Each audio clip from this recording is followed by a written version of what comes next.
I am yet to come up with a title for this piece, but our class subject matter was the school shootings in Florida. First glance, the audience sees a monster, a skeleton head with a roaring tiger's mouth, and limbs that come towards you. Once you look closer, you see a corner that is jungle, one that is sea, one of the cliffs, and another that is a field, like with field-like decorations. I mostly collected from National Geographic. I got anything with backgrounds that stuck out to me. Then I looked for any body parts I could use for the face, arms, etc. But it was difficult to find body pieces of the right proportion. I then proceeded to figure out how to piece them all together. I cut them in a fashion that I pleased and finally glued them down layer by layer with Mod Podge.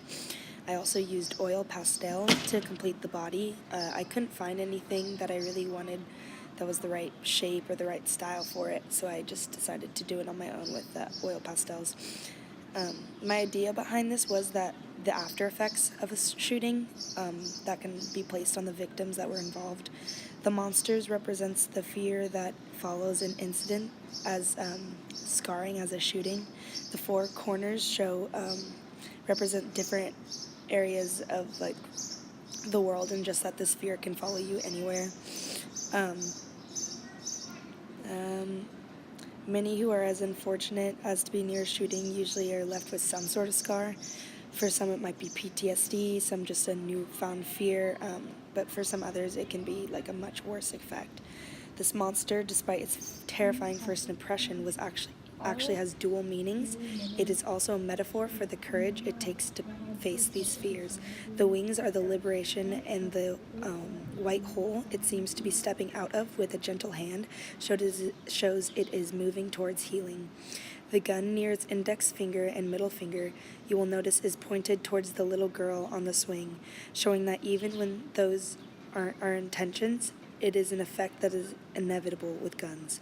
My goal with this work was to simply stir something in people.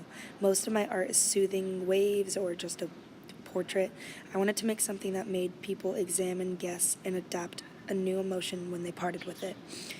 In attempts to reach this goal, I had to put a lot of thought into the representation of this work. For me, the subject is personal and it made so I had a lot of emotion to pull from and to put into my work. I have never collaged and liked it, but I actually really enjoyed doing this project. I learned that I would definitely like to do this kind of work in the future much more, and that it takes much more time than I had guessed. I assumed it would be easy because I wasn't actually physically having to work on every detail of a face or something, and it was just gluing, cutting, finding, placing. I was wrong. It took a lot more time. Yeah, that's it. Thank you.